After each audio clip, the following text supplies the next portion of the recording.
5 నెలల నుంచి యూట్యూబ్‌లో గాని, ఇన్‌స్టాగ్రామ్‌లో గాని, సోషల్ మీడియాలో బాగా వైరల్ అయిన కపుల్ అమర ప్రేమికులు అని అనుకోవచ్చు. మాధురి గారు అండ్ దువ్వాడ శ్రీను గారు ఈరోజు మనతో ఉన్నారు. వాళ్ళిద్దరితో మాట్లాడి మనకు తెలియని విషయాలు తెలుసుకునే ప్రయత్నం అయితే ఈరోజు చేద్దాం. హాయ్ అండి, ఎలా ఉన్నారు? ఫైన్. హాయ్ సార్, ఎలా ఉన్నారు? బాగున్నారా? ఫిబ్రవరి 14th వస్తుంది వ్యాలంటైన్స్ డే. దాని గురించి కూడా నేను లాస్ట్‌లో ఒక చిన్న ఇది ఉంది మీ ఇద్దరికి, దాని గురించి కూడా మాట్లాడదాం. హ్యాపీయా? Yeah, very very happy. మంచిగా ఆనందంగా ఉన్నారా? సంతోషంగా? ఆల్వేస్. ఎటువంటి ప్రాబ్లమ్స్ ఏం లేవా? ఏం లేదు. ఇద్దరు కలిసి ఉండడం స్టార్ట్ చేశాక ఎలాంటి మార్పులు చూసుకున్నారు మీ ఇద్దరు? చేంజెస్ గడిచిన జీవితంలో నేను ఏదైతే కోల్పోయాను అంటే రాజకీయంగా చాలా అగ్రెసివ్గా, ముక్కుసూటిగా ఎంతటి వ్యక్తి గురించి అయినా సరే పదునైన మాటలతో మాట్లాడటం అలవాటు, ప్రజల పక్షాన పోరాటం అలవాటు. 25 ఏళ్ళుగా 18 సంవత్సరాలు అపోజిషన్ పాత్ర నాది. అపోజిషన్లో కూడా ఉద్యమాలు, కేసులు, జైళ్ళు, 62 రోజుల పాటు జైలు జీవితం కూడా గడిపాను. ఇన్ని గడిపిన నాకు, ప్రజా జీవితాన్ని గడిపిన నాకు, ఎన్నికల్లో కూడా పోటీ చేసిన నాకు ఇంట్లో మాత్రం కొంచెం ఇబ్బంది ఉండేది మానసికంగా. మానసిక ప్రశాంతత లేదు. ఈర్ష్య, అసూయ, ద్వేషాలు, ఆధిపత్య పోరు మధ్యలో నలిగిపోయేవాడిని. సరే, కుటుంబం కదా, ఇవన్నీ దిగమింగుకోవాలి, భరించాలి అని తగ్గే ఆలోచించేవాడిని. కానీ అది పరిధులు దాటి ఇంటి విషయం బయటికి తీసుకురావటం జరిగింది మా ఇంట్లో. అది కార్యకర్తల వరకు, ప్రజల వరకు, ఆఖరికి అధిష్టానం వరకు, ఆఖరికి నా క్యారెక్టర్ అసాసినేషన్ చేసేంత వరకు. ఇలా వచ్చేటప్పుడు కొన్ని ఒంటరితనాన్ని నేను ఎదుర్కోవాల్సి వచ్చింది. ఇంటికి తాళం వేసేసుకోవడం, ఇబ్బందులు పెట్టేటప్పుడు మేమే రాజకీయాల్లోకి తీసుకొచ్చినటువంటి మా కుటుంబం నుంచి ప్రోత్సహించి మహిళల్లోనూ మంచి గౌరవం ఉన్నటువంటి సర్వీసెస్ ఎన్నో సొసైటీలో చేస్తున్నటువంటి మరి మాధురి లాంటి అమ్మాయి ఉంటే పార్టీకి బలం అవుతుందని తీసుకురావడం జరిగింది. తీసుకొచ్చిన తర్వాత ఆమె పనిచేసుకొని వెళ్తున్నటువంటి తీరులో భాగంగా మా కుటుంబం నుంచే పలు విమర్శలు ఎదుర్కొంటూ చాలా ఇబ్బందులు పడాల్సి వచ్చింది. ఏ తప్పు లేనప్పటికీ, ఏ వ్యవహారం మా మధ్యలో లేనప్పటికీ కూడా మా ఇద్దరిని కలుపుతూ మా ఇంటి నుంచే దుష్ప్రచారం స్టార్ట్ అయింది. ఆ పరిస్థితుల్లో ఆమెకు కూడా చాలా ఇబ్బందులు వచ్చాయి. సంఘపరంగా కానీ, కుటుంబ పరంగా కానీ, కన్నవారి దగ్గర, అత్తవారి దగ్గర అందరూ ఇబ్బందులు వచ్చి తను చాలా ఇబ్బందులు ఎదుర్కోవాల్సి వచ్చింది.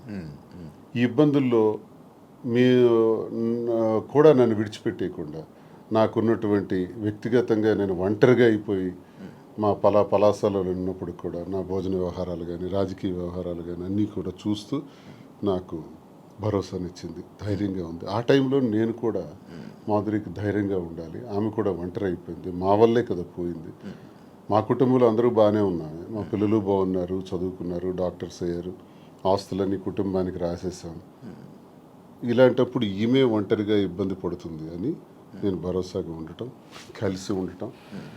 కలిసి ఉన్న విషయం రాజకీయాల్లో ఉన్నాం కాబట్టి రహస్యంగా ఉంచితే అది కుదిరే పని కాదు. రాజకీయాల్లో ఉండేటప్పుడు మన తాలూకు వ్యక్తిగత విషయాలను కూడా ప్రజలు గమనిస్తుంటారు. కానీ ఈ టైంలో కూడా ఇది ప్రజల్లోకి రావడం కరెక్ట్ విషయం కాదు కదా. అంటే మరి రహస్యంగా దాయటం వల్ల లాభం ఏంటి? మనకు జరిగినటువంటి విషయాన్ని ప్రజల ముందు చెప్పటం కరెక్ట్. నాకామె ఎవరో తెలియదు మాధురి అని నేను చెప్పొచ్చు, మా శ్రీనివాస్ ఎవరో నాకు తెలియదు అని మాధురి చెప్పొచ్చు. అందరు చేసే పని ఇదే. చాలా మందికి చాలా వ్యవహారాలు ఉంటాయి, బయట పెట్టుకోరు. కానీ మాదా పరిస్థితి కాదు. ఒక వ్యవహారం ఇతను ఇలా చేశాడు, ఇలా ప్రవర్తించాడని ఇంటి నుంచే అబ్జెక్షన్స్ వచ్చి గొడవలు పెట్టి దాన్ని రచ్చ చేసేటప్పుడు ఆ మీడియా ముందు నేను కూడా ఫ్యాక్ట్స్ చెప్పాలి. ఎస్, మేము ఈ పరిస్థితుల్లో కలవాల్సి వచ్చింది, మేము కలిసిన ఈ పరిస్థితుల్లో మేము ఈ నిర్ణయం తీసుకోవాల్సి వచ్చింది, మా నిర్ణయం ఇది అని స్పష్టంగా గత 4 నెలల క్రితమే మీడియా ద్వారా పబ్లిక్కి తెలియజేసాం. ఈ విషయం టెక్కల ప్రజలందరికీ తెలుసు, శ్రీకాకుళం జిల్లాలో తెలుసు, రాష్ట్ర ప్రజలకు తెలిసేటప్పుడు కొంత లేట్ అయింది. ఇది వాస్తవాలని మేము చెప్పి నిర్ణయం తీసుకున్నాం. నిర్ణయం తీసుకునే దానిలో చాలా ఒడిదుడుకులు వస్తాయి. ఆ ఒడిదుడుకులను ఎదుర్కొంటాం ధైర్యంగా. మాకున్నటువంటి బాధ్యతలు కూడా ముఖ్యంగా ఉన్నాయి. పిల్లలు, ఆమెకు నాకు కలిపి 5 పిల్లలు. 5 పిల్లల్ని కూడా జాగ్రత్తగా చూసుకోవాలి. వాళ్ళకి వాళ్ళ జీవితాలని, వాళ్ళ చదువులు, వాళ్ళ ఆర్థిక పరిస్థితులు ఎటువంటి ఇబ్బంది లేకుండా చూడాలన్నది మా మొదటి నిర్ణయం. వాళ్ళకు భరోసాగా ఉండాలని. 2, ప్రజలే ఊపిరిగా, రాజకీయమే ఊపిరిగా బ్రతుకుతున్నటువంటి మాకు, మా మీద నమ్ముకున్నటువంటి ప్రజలు, కార్యకర్తలు, అభిమానులు అందరూ ఉన్నారు. వాళ్ళందరినీ కూడా ఒక కంట కనిపెట్టి జాగ్రత్తగా వాళ్ళని చూసుకోవాల్సిన బాధ్యత కూడా మాకుంది. ఈ 2 నిర్ణయాలు తీసుకుని ఈ 2 సమపాళ్ళల్లో చూసుకుంటూ ముందుకెళ్ళాలని మేము నిర్ణయం తీసుకున్నాం. సరే, చాలా హడిల్స్ ఫేస్ చేసాం. Now we're very happy. Actually ఇప్పుడు మీరు చెప్పిన విషయంలో ఇది చూసుకుంటే స్టార్టింగ్ మానసికంగా దానికి ఇంట్లోనే నాకు పీస్ఫుల్ లేకపోవడం వల్ల దీనివల్ల ఈ డిసిషన్ తీసుకోవాల్సి వచ్చింది. అంటే ఈ డిసిషన్ తీసుకున్నారా, లేకపోతే ఇంట్లోనే ఏమైనా అంతా మిమ్మల్ని బాధ పెట్టి ఇబ్బంది పెట్టి అంటే వాళ్ళే కావాలి అని అన్న వెర్షన్ కూడా కొన్ని వీడియోస్లో మనకు కనబడుతుంది. అంటే మిమ్మల్ని కావాలనుకుంటున్నారు పిల్లలు కానీ లేకపోతే వైఫ్ కానీ కావాలనుకొని అంత ఫైట్ చేసినట్టు మాకు కనిపించింది. మళ్ళీ మీరు చెప్తుంది ఇంట్లో ఇలా ఇబ్బందులు ఉన్నాయి, అందుకు మానసికంగా నాకు లేకపోతే స్ట్రెస్ లేకపోతే ఇవన్నీ ఉండడం వల్ల నేను ఈ స్టెప్ తీసుకున్నాను అంటున్నారు. అంటే ఈ ఏజ్లో ఇలాంటి టైంలో మీరు ఒక 10 మందికి అలా కాదు ఇంట్లో ఉండాలి, ఏం కష్టం వచ్చినా నిలబడాలి అని చెప్పలే, కానీ ఇలా చేయడం ఎంతవరకు కరెక్ట్ అనేది ఆడియన్స్. ఎంతోమంది జీవితాలకి ఎన్నో గొడవలు ఇలాంటివే నా దగ్గరికి వస్తే సర్దుబాటు చేసి సరిచేసి పంపినవాడిని. ఎన్నో కుటుంబాలను లైనప్ చేసేవాడిని. ఆ లైనప్ చేసే దానిలో ఆర్థిక ఇబ్బందులు ఉన్నా సరే వాళ్ళకి తోడ్పడి నిలబెట్టినటువంటి పరిస్థితి. నాకే ఇటువంటి పరిస్థితి వస్తాయి. ఇప్పుడు కుటుంబం అన్నాక, వివాహ జీవితం అన్నాక ఎన్నో సమస్యలు వస్తాయండి. ఆ సమస్యలన్నింటిని ఎదుర్కొనే ముందుకు అడుగు వెయ్యాలి. అదే కుటుంబ జీవితం అంటే, అదే వివాహ వ్యవస్థ అంటే. ఇవన్నీ బాగా తెలిసిన వాళ్ళని. కానీ నా పరిస్థితి ఏంటంటే ఆధిపత్య పోరు. ఇప్పుడు ఫర్ ఎగ్జాంపుల్ ఎమ్మెల్యేగా నేను పోటీ చేస్తుంటాను, ఆ టికెట్ నాకు కావాలి. వ్యాపారాల్లో పీక్స్కుంటాను, ఆ వ్యాపారం నా పేరున ఉండాలి. ఇది ఒక విచిత్రమైన కోణం అనమాట. కుటుంబం గురించి జరిగే చర్చ కాదు, ఆధిపత్యం గురించి జరిగే చర్చ. అత్త అయితే ఏంటి, భార్య అయితే ఏంటి అనుకుంటే గొడవే లేదు. ఉదాహరణకు రాజశేఖర రెడ్డి గారితో నేను అడుగులు వేశాను. విద్యార్థి దశ నుంచి ఆయనతోనే నా జీవితం ప్రారంభమైంది. నాకు జిల్లాకు కూడా పరిచయం చేసిన దువ్వాడ శ్రీనివాసన్ రాజశేఖర రెడ్డి గారు. సార్తో అంత చనువుగా ఉండేవాళ్ళం. పాదయాత్ర గట్టిగా ఆర్గనైజ్ చేశాను. ఆ పాదయాత్రలోనే హరిశ్చంద్రపురంలో నువ్వు పోటీ చేయి ఎర్రన్నాయుడికి వ్యతిరేకంగా నాకు టికెట్ కూడా డిసైడ్ చేసేసాను. చేసినప్పుడు సరేలేని ఇంకా నేను ఆ బిజీలో ఉంటుండగా వాణి తండ్రి రాజశేఖర రెడ్డి గారి దగ్గరికి వెళ్ళి ఆ టికెట్ మాకు ఇవ్వాలి, లేదంటే మేము ఇండిపెండెంట్గా వేస్తాం. అప్పుడు రాజశేఖర రెడ్డి గారు స్టేట్లో నా ఒక్కడికి ఒక బ్లాంక్ బీఫామ్ ఇచ్చారు. నీ పేరు రాసుకుంటావో, నీ వాణి పేరు రాసుకుంటావో నీ ఇష్టం, కానీ ఏదైనా జరిగితే నిన్నే నేను అడుగుతా, ఎలక్షన్ గురించి నీతోనే మాట్లాడుతూ, you are the in-charge of the constituency అన్నారు.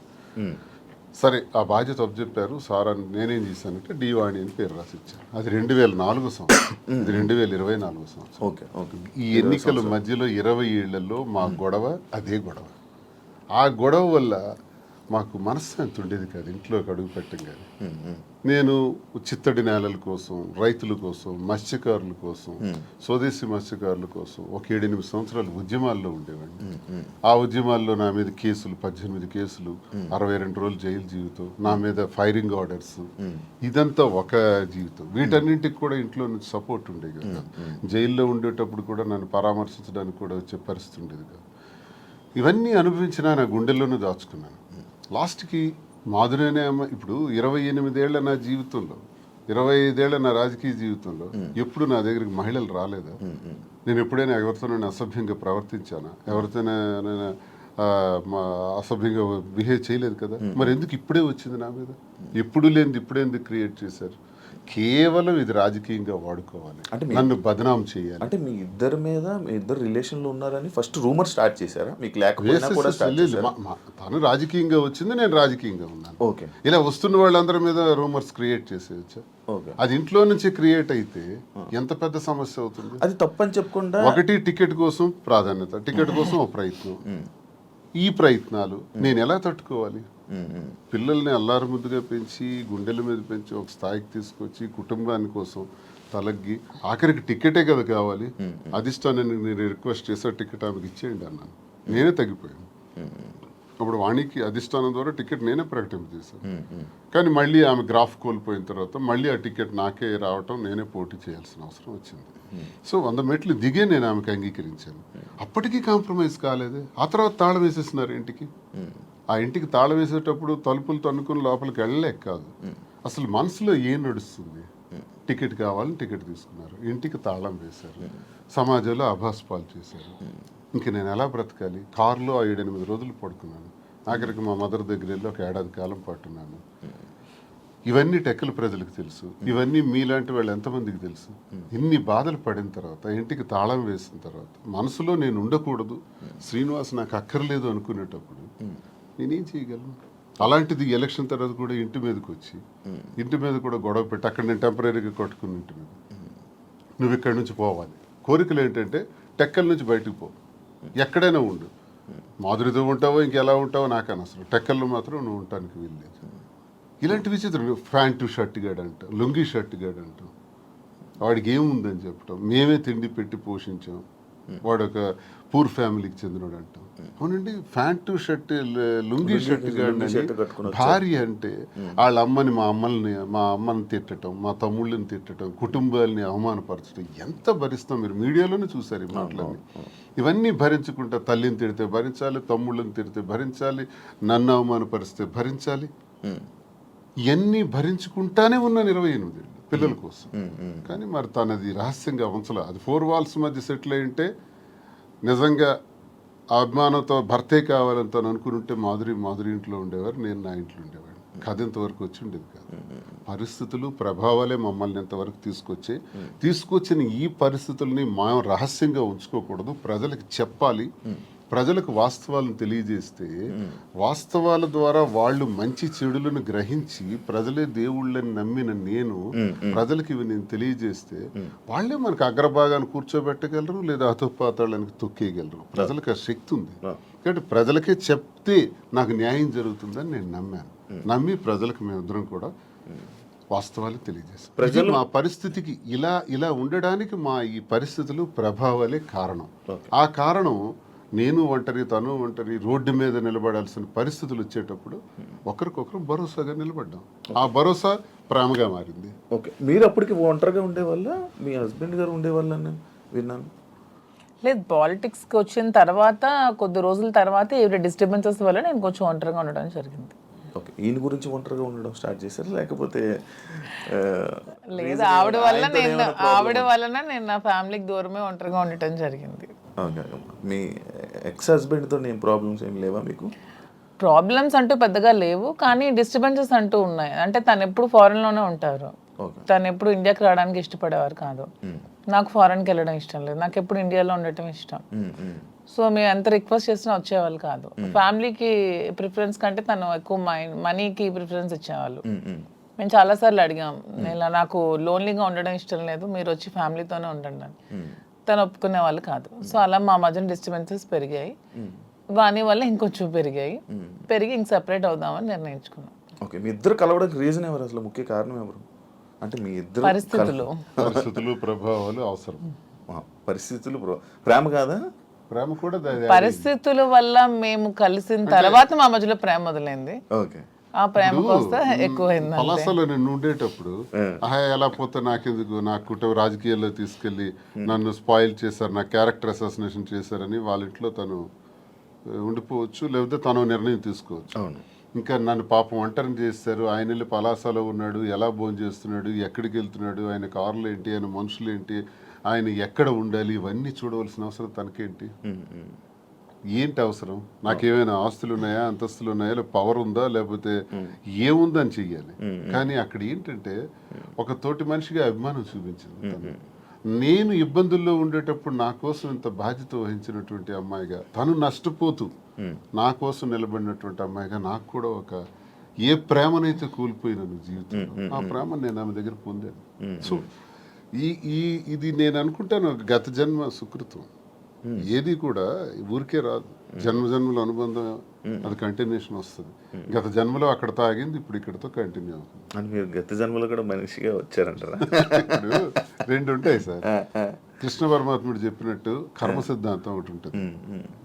ABCD గత జన్మలో నేర్చుకున్నాం అనుకోండి, EFGHL ఎక్కడి నుంచి స్టార్ట్ చేస్తాం. అంటే ఈ నుంచి ఎలా స్టార్ట్ చేస్తామంటే ABCD గత జన్మలో నేర్చుకున్నటువంటి ఆ కంటిన్యూషన్ అనేది ఈ జన్మకు ఉంటుంది అన్నది ఖచ్చితంగా గత జన్మ సుకృతాలు, గత జన్మ వ్యవహారాలే ఈ జన్మ కొనసాగింపుగా ఉంటాయని కృష్ణ పరమాత్ముడు చెప్పింది గీతలో కూడా చెప్పినటువంటిదే. అది ఒకవైపు నమ్మితే అది నిజం. నేను కర్మ సిద్ధాంతం నమ్ముతాను కాబట్టి అది నిజం. లేదు సైంటిఫిక్గా వెళ్ళామనుకోండి, ఇట్స్ ఎ కెమికల్ రియాక్షన్, రసాయనిక చర్య. మనిషికి మనిషికి మధ్యన జరిగినటువంటి ఆలోచనలు, కలయికలు, ఆ పరిస్థితుల ప్రభావాలు బట్టి ఒక మనిషి మీద ఒక మనిషికి ఆకర్షణ, కోపము, వ్యతిరేకత, రకరకాల భావాలు ఎందుకు కలుగుతాయంటే రసాయనిక చర్యల వల్లే కలుగుతాయి. అలా అని కూడా అనుకోవచ్చు, సైన్స్ ఎప్పుడైనా కలగొచ్చు అంటారా? కలగచ్చు.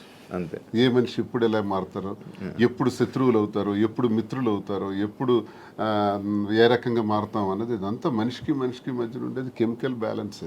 అది ఇంబ్యాలెన్స్ అయితే ఇంకో రకంగా మారుతాం, వైలెంట్ గా మారుతాం. సైన్స్ ప్రకారం లేదు, కర్మ సిద్ధాంతం ప్రకారం వెళ్తే గత జన్మ సుకృతం. ఏదనుకున్నా మాది కెమిస్ట్రీ పరంగా చూసుకుంటే, సైన్స్ ప్రకారం చూసుకుంటే రసాయనిక చర్య, లేదు కర్మ సిద్ధాంతం ప్రకారం చూసుకుంటే గత జన్మ సుకృతం. ఓకే.